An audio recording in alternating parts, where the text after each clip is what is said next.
go to the next session, that is the foreign exchange. Okay, so we will talk about the foreign exchange. Yes, so we will talk about is the foreign exchange, because foreign exchange is also very, very important. Okay, so yes, let me write down here the foreign exchange rate determination. So what is it? It is the amount of domestic currency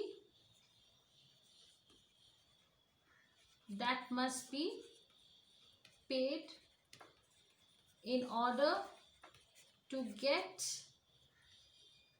a unit of foreign currency. Now, according to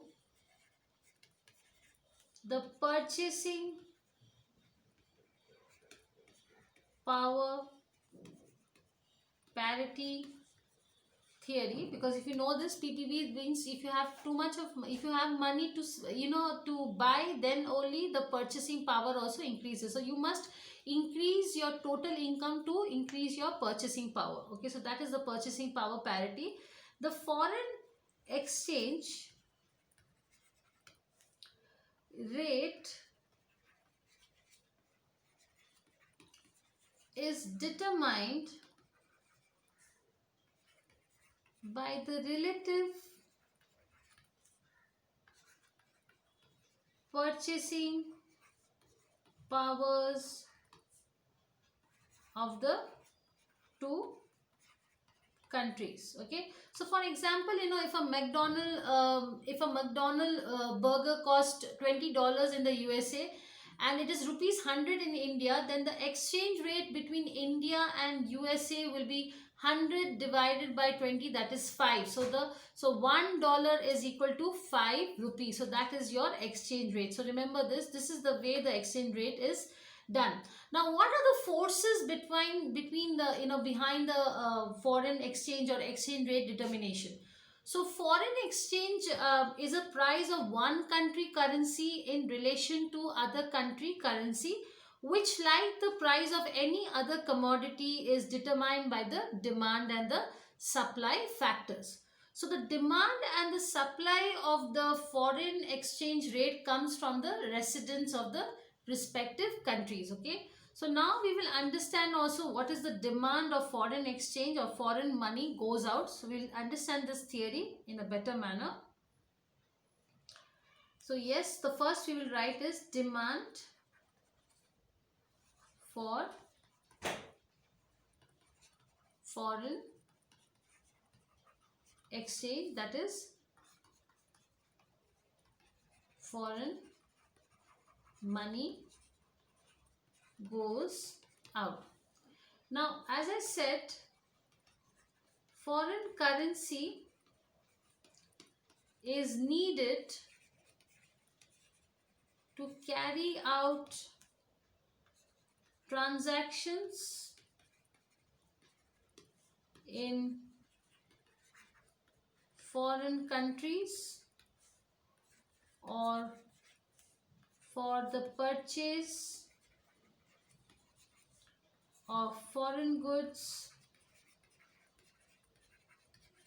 and services. In bracket, it's called as imports. Okay, so foreign currency is needed to invest in foreign country assets, then shares, bonds, etc. So foreign currency is needed to make also transfer payments, like Indian parents sending money to his or her son, daughter who is studying in the USA. Okay, so Indian holding money in overseas banks is also a demand for foreign exchange. Now also, if Indians are traveling abroad for tourism purpose, at that time also, basically the foreign money goes out. Okay, now let's understand the next theory, that is the supply. So yes, we will write here supply of foreign exchange. So here what happens? It is the reverse. So foreign money comes in. Okay. Now here the source of foreign currency is available to the domestic country are foreigners, purchasing our goods and services. So this is exports. Okay, so foreigners investing in Indian stock markets, then assets, bonds, etc., FPIs, then transfer payments, example like Indian working in the USA, he is sending money from USA to his old parents who are staying in India. So there here the foreign money is coming to India.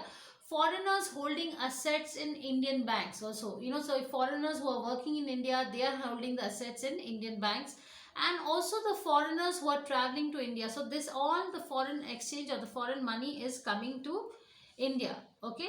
So now that is what you can understand now, the where the demand and the supply intersects with each other, then we have an equal. So there must be a balance between the supply and also the demand. So demand and supply should always be in balance, or we should at least try to be in balance. Okay.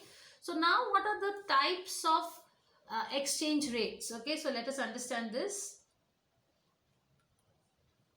Yes, so the types of exchange rates is, the first one is fixed exchange rate. Okay, so what is this? Under this system,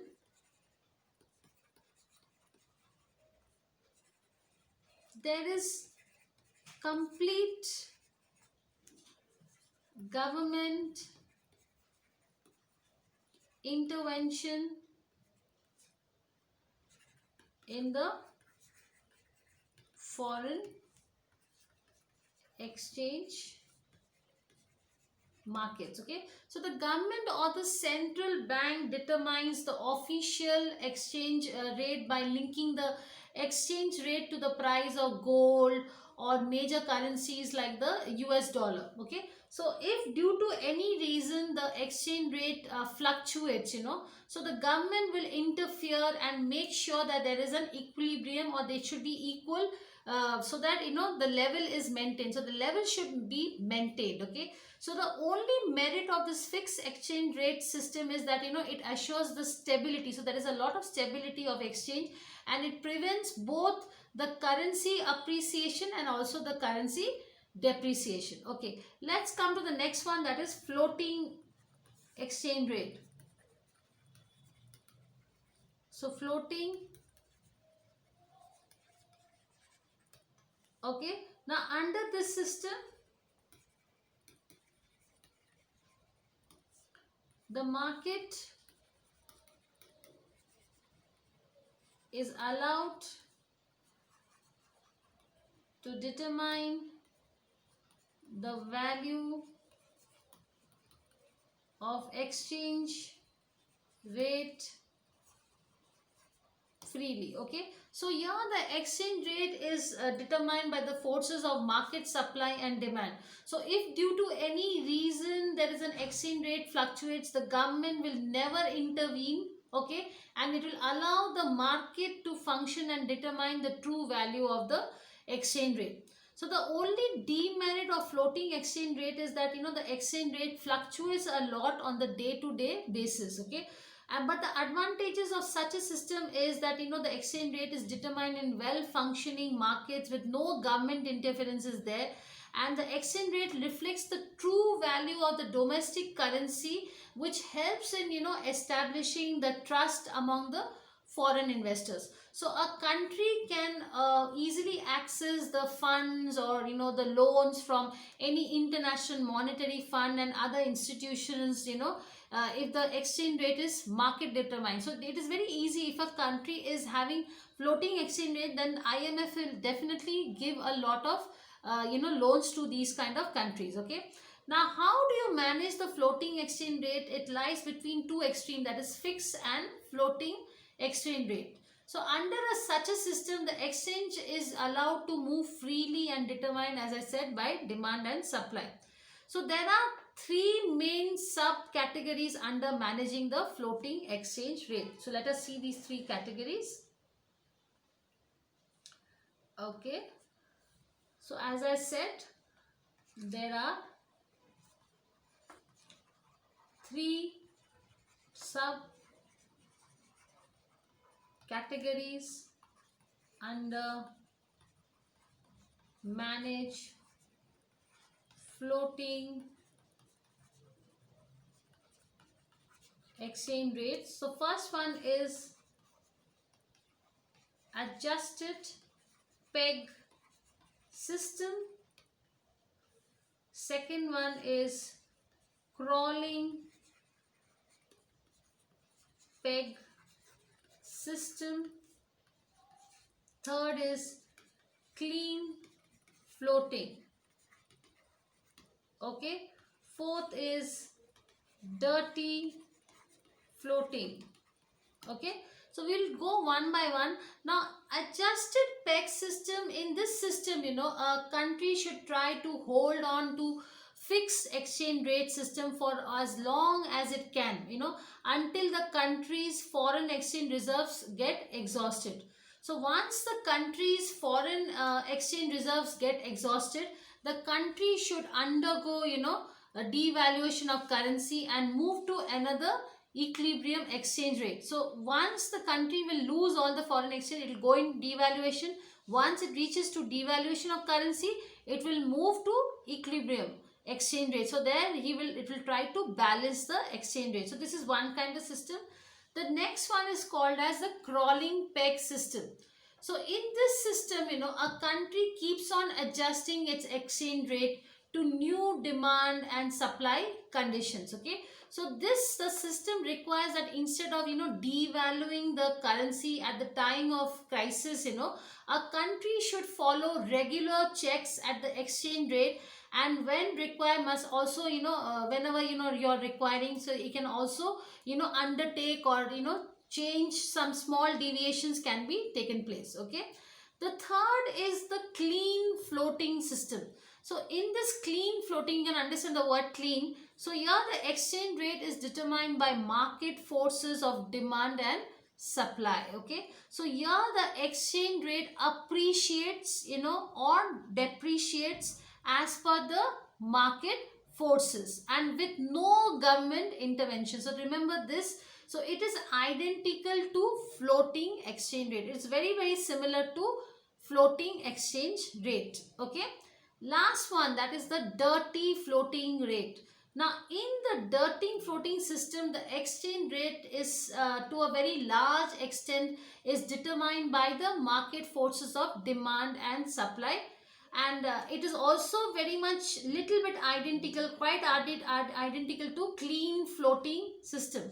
But there is a but here.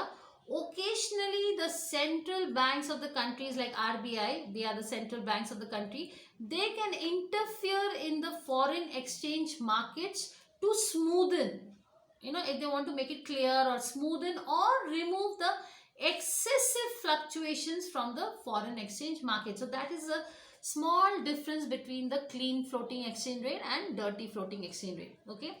Now the Bretton Woods system, okay, of exchange rate, which was in operations. Now I'm giving you some information. The Bretton Woods system, that is before IMF, it was called as Bretton Woods system of exchange rate, which was in operation from 1944 to 1971, was one of the relative fixed exchange rate, and they opposed the rigid, exchange or fixed exchange rate.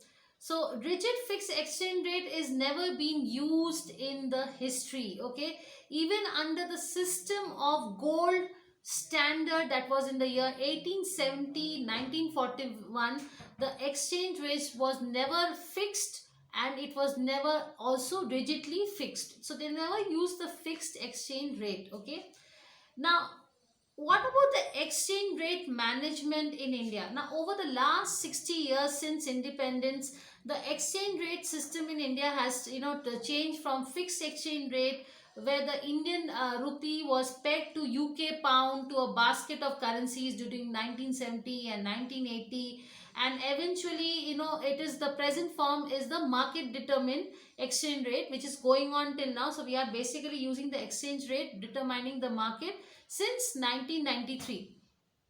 So before 1971, it was called as the par value system. So we were using a par value system, and after independence, Indian followed the par value system, whereby the rupee's external par value was fixed with gold and UK pound sterling. Okay, now this system was followed up till 1966, and when the rupee was devalued, so it was devalued by 36%. Okay, and then after that came the next system. So let me keep on writing down.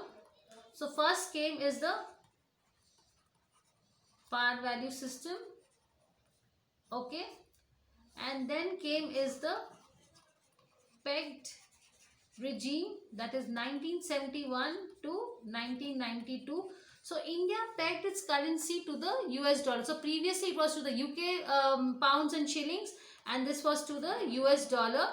Okay, till 1971, till 1991, and again they also revised it to pound from 1971 to 1975, following the breakdown of the Bretton Woods system. So when the Bretton Woods system followed, the pound also collapsed. Okay, so India witnessed a misalignment of the rupee. Okay, to overcome the pressure of devaluation in India, India pegged its currency to the basket of currencies. Like they tried experimenting on various currencies also. Okay, now the period since 1991, there's a transition to market-based exchange rate was in response to the balance of payment crisis I told you also in 1991. Okay, so now India is following this, that is called as LERMS, that is called as, this is just for your information, liberalized exchanged rate management system. Okay, so under this system, India follows a two types of exchange rate policy, where 40% of the exchange rate is to be converted at the official exchange rate, and the remaining 60% is to be converted at the market based exchange rate. So this exchange rate converted at the official were to be used for essential imports like crude oil, fertilizers, life-saving drugs, etc. And all the other imports should be financed at the market-based exchange rate. Okay, so market-based exchange rate is what which is right now following. It's called as market-based exchange rate. So this is the last rate regime which we are following, and 1993 till present. Okay, so the LERMs were changed to market based exchange rate because it was a transitional mechanism to provide stability during the crisis period. Once the stability was achieved, India changed from LERM to a full flash market exchange rate system. Okay, so as a result, since 1993, exchange rate fluctuations are market determined. Okay, so in the 1994 budget also, 60-40 ratio, I repeat, 60-40 ratio was removed, and now it has been 100% conversion at market based rate was allowed for all goods and capital movements. Okay, so I hope you have understood this. So we have all spoken about. In the next class we will discuss the various questions which can come from this two chapters. Okay, we will talk one by one, and then we will follow with the next chapter. So I'll see you in the next chapter. I'll see you in the next class very soon. Thank you so much.